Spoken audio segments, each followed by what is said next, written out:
The war between Ukraine and Russia has radically changed many facts in modern warfare tactics. While the Ukrainian army's innovative warfare practices, guerrilla tactics, and drone wars crushed the Russian army and navy, the world armies began to revise their armies to apply Ukrainian tactics. The Ukrainian military has made small war equipment a game changer. Almost all of Putin's troops sent to Ukraine were neutralized. Putin's admirable tanks were also destroyed, and his so-called invincible troops were also destroyed. But Putin's most unexpected loss was the navy. The Russian navy was unprepared for the innovative tactics employed by an enemy that did not have substantial naval forces of its own. Despite the theoretical strength of the Russian navy, the Russo-Ukrainian war proved something was wrong. As it is known, the power of the magnificent Armada Russian navy in the Black Sea was very high. Crimea was his safest port. However, the gate of Crimea was broken by the Ukrainian armed forces, and the Russian ships were under great threat. The successful advance in the Kherson region gave great encouragement to the Ukrainian army and began to hit the Russian targets in Crimea one by one. The first attacks were made on military airfields in Crimea, and Russian targets at these points were destroyed. As a result of Ukraine's attacks targeting the Russian navy in the Black Sea almost collapsed. 18 Russian warships have been destroyed since the beginning of the war. This week, Vice Admiral Alexei Newspaper, the commander of the naval forces of the Ukrainian armed forces, officially announced this. These are not only ships and boats destroyed by the navy but also ships destroyed by the land forces and other units. In addition, the destruction of 18 Russian warships was the most concrete proof of Russia's failure in the Black Sea. Let's dive into the details of all the crucial naval losses of Russia announced by the Admiral of the Ukrainian Navy. First, at the beginning of March, a Raptor-class Russian warship was sunk by the Ukrainian Navy. Later, in the city of Berdyansk, a little further to the east, 3 Russian warships were destroyed by Ukraine's Marine Special Forces. Among them was the Russian large landing battleship Oryx. After the heavy loss in Berdyansk last year, Putin's navy did not give up on Odessa and the Snake Island and continued its blockade in close proximity to the Ukrainian coast. But this was a fatal mistake, and the Ukrainian hero Neptune missiles, with the help of Bayraktar DB2, sank the Russian Black Sea Fleet flagship Moskva in mid-April. This huge loss, worth $750 million, did not deter Russia. Later, the Ukrainian hero Bayraktar DB2 destroyed the Russian warships off Odessa one by one. Su-27 fighters of the Ukrainian Air Force also destroyed the Russian headquarters on the Snake Island. However, Russia continued to be established here and lost 9 warships while trying to hold on to Snake Island. Bayraktar DB2 destroyed at least 4 Russian Raptor-class warships and a Serna-class warship at the beginning of May, causing one of the greatest losses in history to the Russian Navy.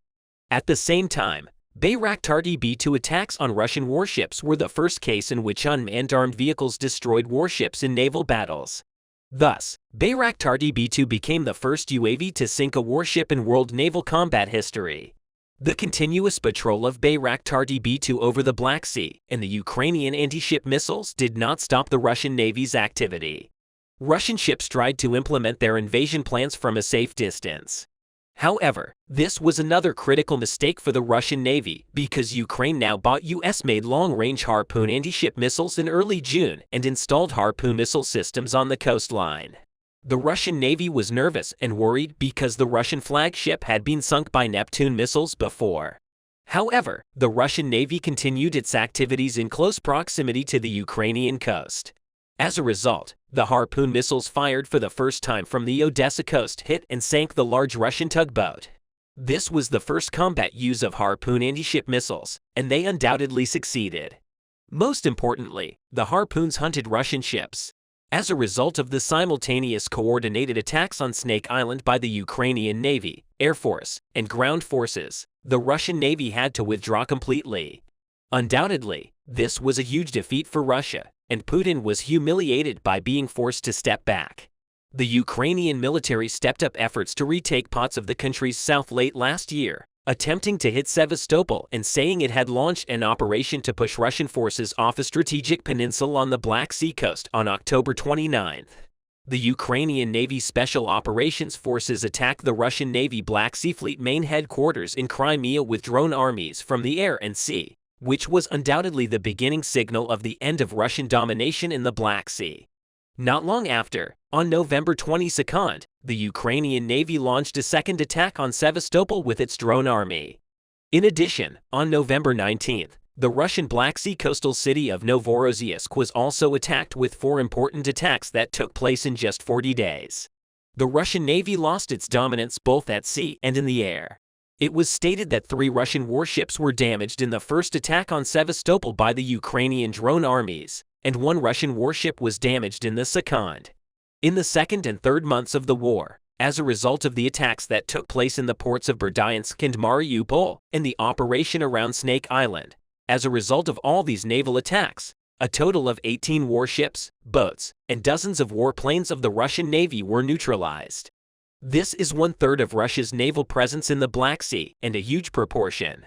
After the successful operations of the Ukrainian Navy, the Russian Black Sea Navy lost 85% of its strength and effectiveness and retreated to Sevastopol and Novorossiysk. Meanwhile, last month, the Russian Ministry of Defense reported that the Project 18-80 Yuri Ivanov class intelligence ship Ivan Kurs was attacked in the Black Sea, approximately 90 miles northeast of the Turkish Strait. The Russian Defense Ministry has released a video showing the destruction of a Ukrainian uncrewed surface ship attacking Ivan Kurs. The Russian Ministry of Defense claimed that all 3 USVs were destroyed by fire from the standard guns of a Russian ship 140 kilometers northeast of the Bosphorus. According to the Ministry of Defense, the Ivan Kurs ship of the Black Sea Fleet continues to fulfill its duties. The ship, Ivan Kurs, is in charge of ensuring the operational safety of the Turkish Stream and Blue Stream natural gas pipelines located in the exclusive economic zone of the Republic of Turkey. Turkish Stream and Blue Stream both transport Russian natural gas to Turkey. On the other hand, Ukraine's attack on a Russian ship in Turkey's exclusive economic zone would fit Moscow's victim narrative. It will raise concerns about Ukraine's actions that will expand the conflict into the control zones of NATO states. Staging such an event could be part of Russia's already powerful information operations. Regardless of the veracity of the incident, a large number of NATO aircraft were apparently performing surveillance missions in the region. According to flight tracking social media sites, the Kremlin-linked Ribber Telegram channel claimed without proof that these reconnaissance sorties were linked to the attack on Ivan Kurs. However, such flights are frequent and had become a daily staple in the region even before Russia launched its war on Ukraine. So what are the lessons learned from the Russo-Ukrainian War? The Navy moved out of the post-Soviet era with the help of state investments in shipbuilding and weapons development. However, the use and combat power of the surface fleet were surprisingly limited. Some observers noted that the Navy's relative success in gaining control of the Sea of Azov early in the war, supplying ground forces during the Battle of Mariupol, and blockading the Ukrainian coast. However, heavy losses in the Russian Navy wiped out this relative success. Despite improvements in the quantity and quality of cruise missiles and the commissioning of new ships, the Russian Navy still faces significant challenges in meeting its strategic requirements. Given the vulnerability of Russian warships in the Black Sea to a less advanced enemy, it is doubtful that they will be much more successful against NATO surveillance assets, warships, and ground-based aircraft in the Mediterranean and Baltic. Like Admiral Gorshkov's Cold War-era Navy, the Russo-Ukrainian War shows that Russian naval power is less than it appears on paper at this point. Russia lost more than 1 ship, and its most important ships were damaged. Ukraine has shown the whole world that this army, which seems invincible, can be easily dissolved. The threat of Crimea, on the other hand, does not change the fact that the Russian Navy is facing a greater threat every day. The difficult situation of the Russian Navy also affects Russia's activities in all other regions. The Kremlin is facing a big problem. The Russian army cannot dominate both in the air and on the ground as the Ukrainian forces continued their preparations for a major offensive. Tensions began to rise in the territory of Ukraine. Even the aftershocks before the Great Offensive of Ukraine deeply shaped the Russian army. The crushing attacks of the Ukrainian forces seized the initiative, taking air and ground dominance. The key to this was the power of Western weapons and the faith of the Ukrainians. Ukrainian forces managed to inflict great damage on the occupying forces with important equipment provided by the U.S. Ukrainian forces have destroyed at least 4 aircraft of the Russian Air Force in the air over the past week. Ukrainian forces neutralized Russian aircraft using Patriot air defense systems. Vladimir Putin can use these events as an excuse to escalate the war. Ukraine used the Patriot missile system to shoot down at least one remote Russian jet. A U.S. official said the billion-dollar air defense system was responsible for one of the worst defeats of the Russian Air Force since the beginning of the war. This situation with the Patriot air defense systems have been more effective. If they had been delivered to the Ukrainian forces earlier brought the question to mind. State-of-the-art air defense systems were also used to intercept Russian hypersonic missiles. As Moscow forces continued to strike Ukrainian targets from afar, Ukrainian forces dealt a devastating blow to Putin's air force by shooting down a Russian Su-34 fighter jet, a Su-34 and two Mi-8 helicopters over Russia. The Russian Air Force did not openly accept responsibility for this major incident as these planes took place in the Bryansk region, which is within the Russian land borders. Ukraine denied involvement in these events, claiming instead that Russian-friendly fire was responsible. Despite the denial, Kiev appears to have followed a policy of not commenting on attacks carried out inside Russia and has remained silent on all such attacks in the past, largely attributed to Ukraine. It was alleged among comments about these attacks that Ukraine used a longer-range Patriot system to shoot down the plane. This is thought to be the mystery of the Russian Su-34, a Su-35, and two Mi-8 helicopters shot down over Bryansk, where Ukrainian forces secretly deployed a Patriot system supplied from the United States near the border. If we pay attention to the technical characteristics of the Patriot system, we see that the probability of these events is very high. Patriot missile systems have a radar range in excess of 93 miles, meaning a launcher stationed in northeastern Ukraine could be close enough to hit four planes over Russia's Bryansk region, about 25 miles from the border. According to reports published in Russia, the neutralized Russian planes were shot down almost simultaneously. All crew members of the aircraft were killed. Russian forces see the Patriot air defense systems owned by Ukraine as a major threat and wanted to take precautions against it. Earlier this week, a Patriot system was targeted by Russian hypersonic missile strikes. But U.S. officials later said that although the system suffered some damage, it was not destroyed by the attack. Ukraine claims the battery destroyed all 6 Russian missiles. It was unclear how the system was damaged, but likely due to debris falling during the attack. There are 2 Patriot missile systems in Kiev, one from the United States and the other jointly donated by Germany and the Netherlands. A single system costs around £884 million, roughly $1.1 billion, and consists of a radar array, antennas, generators, launch station, and missiles. After the effective use of Patriot air defense systems by the Ukrainian forces, the supply of fighter jets to Ukraine came to the fore again. US President Joe Biden agreed to G7 leaders to begin training Ukrainian pilots with their allies on Western warplanes, including F-16s. Meanwhile, the Kremlin government sought new excuses to escalate the war, while the allies have not agreed to supply Ukraine with these weapons. Mykola Volkovsky, a former parliamentary advisor in Ukraine who was present at the G7 summit in Japan, pointed out that it was a matter of time before the United States accepted the agreement to supply the jets. While the White House has stated that it will not prevent other Western allies from exporting their own American-made F-16s to Kiev, that rhetoric will be discredited once the jet supply deal is accepted. Ukrainian President Zelensky will seek more support ahead of Ukraine's highly anticipated counterattack. Aid to Ukraine is expected to peak if Zelensky convinces world leaders that Ukraine can end the war with this counterattack. Ukrainian President Volodymyr Zelensky stressed that his country needs more time to launch a long-awaited counteroffensive against Russian forces.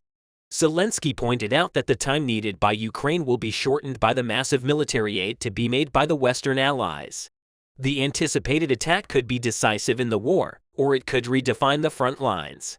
That hadn't changed for months. It will also be a very important test for Ukraine, which wants to prove that the weapons and equipment it receives from the West can make significant gains on the battlefield. President Zelensky recently made important statements at his headquarters in Kiev. Zelensky said combat brigades, some of which were trained by NATO countries, were ready. However, Zelensky pointed out that the military still needs some things, including armored vehicles that come in batches. The Kyiv government pointed out that with what they already have, they are capable of carrying out counter-offensive operations. Nevertheless, the Ukrainian army in this state could inflict great losses against the Russian forces. For the Kyiv government, this result is unacceptable. The Kyiv government does not want the Ukrainian people who suffered greatly with the start of the war to suffer anymore.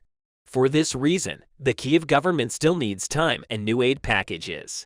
The details of the highly anticipated Ukrainian counter-offensive still remain a mystery.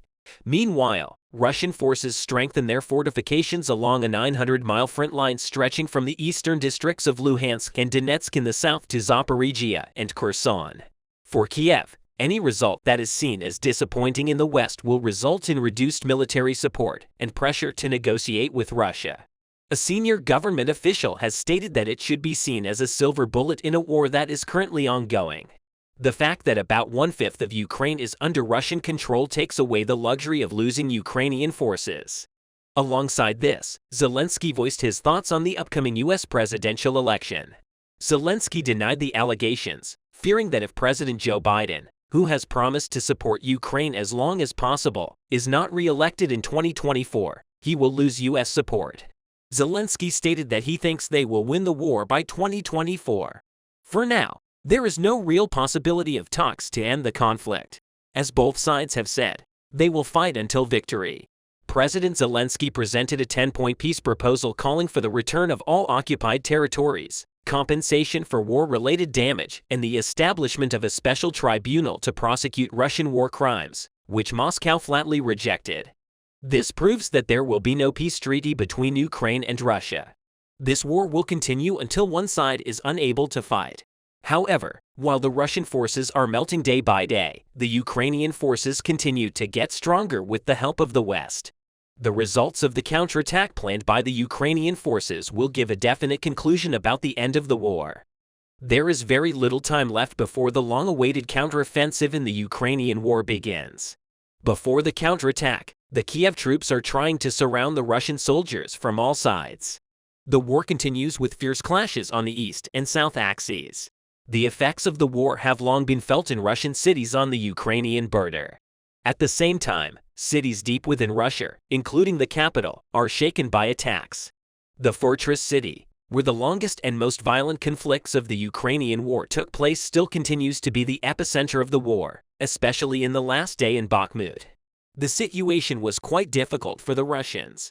The conflicts between the parties flared up once again. The city of Bakhmut continued to resound with the sound of cannons and missiles. As a result of the strong attacks launched by the Ukrainian armed forces, 107 Russian soldiers were eliminated and 126 people were injured. One Russian IFV, 7 guns, Pion, self-propelled guns, 3 field ammunition depots and 4 military vehicles were destroyed. Eastern Group spokesman Saya Sharavathy said that Russian soldiers are trying to cover their rotational measures with strong artillery fire. Thus, according to Sharavathy, the Russians bombarded the positions of the Ukrainian armed forces 452 times with pipe artillery of various calibers and MLRs. It has carried out 6 airstrikes on the Bakhmut direction in the past day. Sharavathy noted that Bakhmut currently has no strategic value and that what Russian propaganda has tried to present as a success has been thwarted by Russia's losses in trying to capture Bakhmut. Some claim that the number of dead and wounded in Bakhmut is 60,000, 70,000, 100,000. There is controversy, but everyone agrees that more than 20,000 Russian soldiers were killed in the fortress city. These are incredible losses for the county seat of Bakhmut. Ukraine achieved the main thing and exhausted them. The Ukrainian armed forces forced the Wagner mercenaries to flee. Kiev troops continue to deal powerful blows to the Russian groupings. The soldiers who replaced Wagner are not very keen on getting there because they know what happened to their predecessors. In addition, the losses of Russia were not only for the soldiers. The Moscow army also continues to lose military equipment. According to reports on social media, HIMARS operated by Ukraine destroyed part of one of Russia's most advanced anti-aircraft missile systems. A high-moving artillery rocket system struck the 55K6 mobile command post, which forms part of Russia's S-400 long-range surface-to-air missile system. Photographs of a destroyed vehicle reportedly taken in Ukraine's disputed southern Kherson region shows a successful blow to what has been described as the brains of the S-400 system. The S-400 system is a very high value, often well behind the front lines where other artillery cannot reach. Destroying it will allow Ukrainian drones and aircraft to fly more freely, improving the tactical position. It is reported that the S-400 was used by Russian forces to intercept rockets launched by HIMARS. Russia has developed the S-400 system to replace the obsolete S-300, although both are still in use. Russian state military exporter Rosoboronexport stated that the S-400 is capable of destroying all air targets and ballistic missiles. According to Russian state media, its estimated range is about 400 kilometers and was put into service in 2007. Dutch open-source organization Oryx noted that only one S-400 mobile surface-to-air missile system has been destroyed since February 2022. However, this number includes only visually confirmed losses, therefore the number may be higher. Also known by the NATO reporting name SA-21 Growler, the S-400 Triumph is a mobile platform that a U.S. think tank Center for Strategic and International Studies has described as roughly comparable to the U.S. Patriot system. There is a direct comparison with the fact that U.S.-supplied Patriot batteries duel with Russian Kinzhal missiles launched at them in Kiev and military aid packages. The United States supplied Ukraine with ammunition for artillery systems as well as 38 HIMARS. Washington also sent a Patriot air defense battery to the Ukrainian armed forces. The Ukrainian Air Force had previously suggested that Russia is using more of the S-300 and S-400 missile systems to address its lack of ballistic missiles. On the other hand, Ukraine has been stating that it will start an attack soon to the public for a few days. Analysts had expected a Ukrainian attack since early spring, but the Ukrainian armed forces were more patient. Kiev apparently expected the cessation of the operation in Bakhmut and the full incorporation of Western supplies into the newly created maneuver units at the very least. Ukrainian forces have begun to launch heavily armored investigations into Russian-controlled areas. Ukraine also launched deep attacks on Russian-controlled areas. Ukraine sponsored a Russian opposition offensive on Belgorod, possibly in an effort to divert Russian attention from the front. Ukraine's new armored force, including tanks supplied by Germany, was seen near the front for the first time. But what we don't know about the war dwarfs what we know. We do not know how much personnel and ammunition Ukraine allocated from the Battle of Bakhmut and other conflicts that characterized Russia's winter offensive. We don't know Ukraine's operational goals, and we don't have a good idea of how flexible Ukrainians will be in achieving these goals. Additionally, we do not know how the various elements of the Russian ground forces will respond to a high-intensity attack from special Ukrainian troops. Russian forces quickly and steadily retreated from Kiev, Kharkiv, and Kherson last year while the Ukrainians gained local supremacy. We do not know how serious the hostility between Wagner and the Russian armed forces has gotten, even if it may seem ugly. We don't know much about how Russian soldiers will perform under serious fire. Both Russia and Ukraine have highly developed PR operations. Ukraine's operation proved effective in the West, and Russia's efforts succeeded in securing the main front. Moreover, the Ukrainian and Russian armed forces grew out of a military culture that placed a high value on politico-military deception operations. All wars contain them to some degree, but for Russia and Ukraine, they are an integral part of conducting a military offensive. This means that any information from official Russian or Ukrainian sources should be treated as suspicious in nature. Despite all the technologies that make the battlefield more transparent, the fog of the war has not yet lifted in Ukraine at the front. Ukrainians know a lot about their situation. Russians also have a lot to understand about their situation, but critical information remains confidential from both sides, including the motivation and proficiency of the field forces. Indeed, the Ukrainians do not know how good the new units they are building really are. They have not been tested in the field. Likewise, the Russians can only predict whether the soldiers they have placed in critical defensive positions will fight or flee when the time comes. Much depends on the outcome of this attack. A successful operation will reassure Ukraine's Western allies, even if it does not cause the collapse of Russia's armed forces or reclaim all Ukraine's lost territory. It will likely undermine Russia's popular support for the war. If the offensive succeeds in regaining substantial ground and maintaining control over key strategic points, it will significantly improve Ukraine's hand at the negotiating table. As for the West, anyone interested in the survival of a free and democratic Ukraine should continue to support military aid to Kiev. Every inch of land Ukraine retakes and every tank and artillery destroyed by Ukrainians makes Russia's war decision more costly. We can never dictate how another country will interpret the outcome of a war, but the West must certainly seek a decision so definitive that no one in Russia can conclude that this war is good. It remains to be seen what the consequences of the counterattack will be in the coming days.